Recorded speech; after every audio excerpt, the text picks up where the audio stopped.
Frank Lampard faced a pretty big challenge when he was appointed Coventry City head coach in November 2024. Not only was he taking over a team on the edge of championship relegation places, but he was also succeeding a club hero. Mark Robins had been Coventry manager for 7 years. Lampard, meanwhile, arrived off the back of some interesting experiences in charge of Chelsea and Everton. A year on, however, and he has turned the Sky Blues into a top-of-the-table outfit. So, what are his tactics and how has he got Coventry playing such good football this season? Let's start with formation. So, Lampard has mostly used a 4-2-3-1 structure at Coventry, except a brief period where he used a back three midway through his first season. That said, it's been common to see his team convert into a back three from a 4 when building play. If they do build initially with a 4, his centre-backs split very wide of the goalkeeper, stretching the opposition's first line of pressure. When needed, the goalkeeper steps forward and joins in between the 2 wide centre-backs. Coventry haven't necessarily dominated the ball with lots of short passing during Lampard's tenure, averaging 52% possession this season. Instead, they look to play forward efficiently, building with short passes or switches of play, but longer passes into the front line when available. When forming a back three to build, one of the pivots sometimes drops between the 2 centre-backs, especially when that pair have remained wide in the first phase of the build-up and are carrying the ball forward. It's also been common to see one of the double pivot drop to the side of the back line, leaving the traditional centre midfield spaces. And with the image you can currently see on screen, Matt Grimes is doing that. Grimes has a good range of forward passing and helps support the build by dropping wide. Coventry can then keep one of their centre-backs in the middle of the pitch in case they lose possession and need to defend a counter. In possession, right-back Milan van Ewijk will look to push forward, creating space in which the centre-backs can reposition across. Jay Da Silva has done the same on the left, but not as high. A 9 and 10 pair is then maintained ahead, often with a winger moving inside if the original 10 has moved away in response to Grimes' drop-in. Da Silva has also stayed in the back line at times, keeping the central midfield intact during the initial stages of Coventry's build. Instead of dropping deeper, one of the pivots then has the option to move wider to become the link between the back line and the forwards. Again, Grimes' repositioning helps with this, with Van Ewijk moving higher to provide wide support underneath winger Sakamoto. The 9 and 10 pairing is again maintained, giving Lampard's side numbers high up the pitch, ready to attack. Those in central midfield offer drop-in runs to help connect the 2 units. Another important part of Lampard's style is numbers in the front line.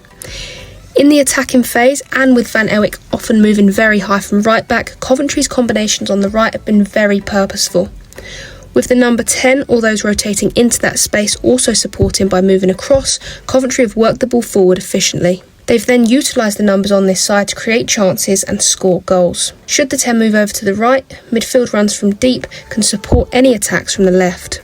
On this side, Coventry have tended to use more isolated individual runs and dribbles, with numbers joining from delayed forward runs. Left back Da Silva has supported with his crossing, making runs from deeper compared to Van Ewijk, not least due to the former's involvement with the backline conversion into a 3.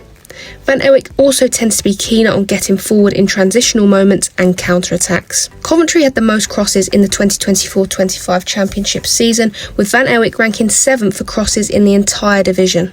After 17 games of this season, Lampard's side led the way again for total crosses, and Van Ewijk was once more their most prolific crosser. As well as wide play, Coventry have also created chances by going direct.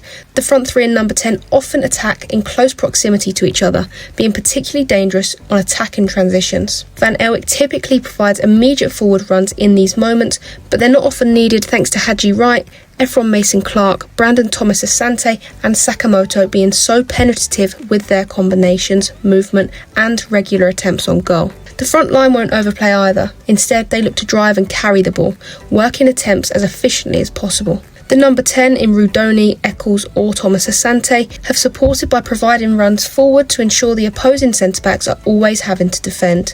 Drawing a centre-back out of line or forcing them to man-mark for lengthy periods has helped Coventry to ruthlessly exploit defences in the early stages of the 2025-26 campaign. Lampard's side have exhibited fantastic decision-making and a knack for getting in goal-scoring positions. They had the 5th most shots last season and are in the top rankings this season after 17 matches.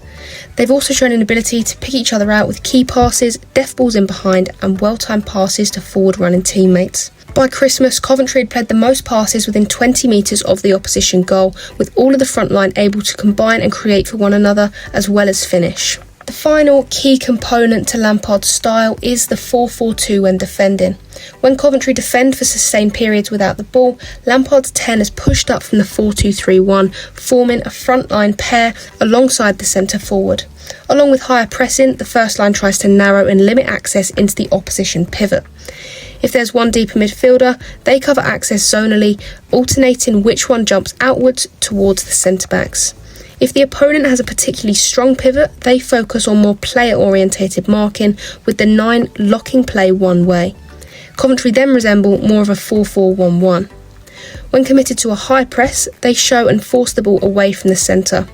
One of the first line jumps to the opposition centre-backs, while also trying to cut off a potential pass back into central midfield. The timing is crucial here. To support, the closest of Coventry's central midfielders positions themselves in case the first line is broken. To support the press out wide, Lampard's closest central midfielder will help cover any drop-in attacker, such as when the opposing winger shows short to the ball and the fullback runs forward the other way. What you can see on screen is Coventry committing to a player-orientated approach, with their own winger tracking the opposing fullback. This allows Lampard's fullback to be aggressive in stopping the receiving winger from turning. The centre mid moves across to double up, creating a great opportunity to regain within the inside channel. Getting Van Ewijk to provide this pressing support on the right has helped Coventry create attacks and crosses on transition. In a more reserved defensive block, Coventry maintain that 4-4-2, again trying to show the ball wide and lock the opposition along the touchline. The fullbacks maintain their aggressive approach, especially if the opposing winger is receiving on or near the touchline or drops to receive to feet. What you can see on screen now is Coventry's wingers working back to stop first-time passes inside and around the corner.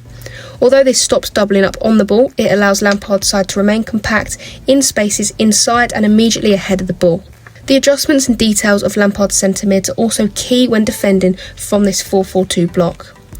Rather than jumping higher to support the press, the closest midfielder to the ball drops on the angle, supporting the winger who's recovered inside. This helps cover any play through the inside channel. The centre mid furthest from the ball will also cover across to maintain compactness. However, they also stay slightly higher, ready to cut off any loose or misplaced square passes.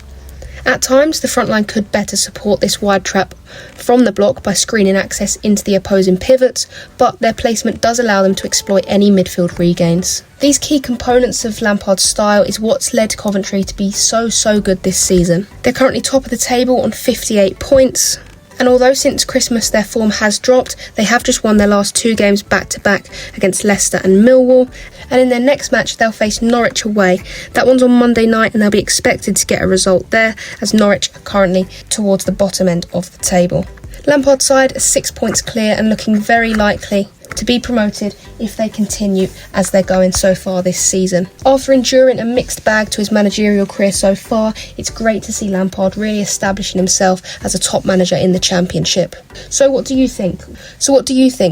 Has Frank Lampard gone up in your estimations looking at these tactics, or are you still not 100% sure if he is a top manager? Let me know your thoughts on his tactics down in the comments. That is where I'm going to end today's podcast, but there are plenty of others that you can go and listen to. For more content, be sure to check out my website, that's inmrfootball.co.uk. On there you can find match reports, live blogs, club updates and so much more.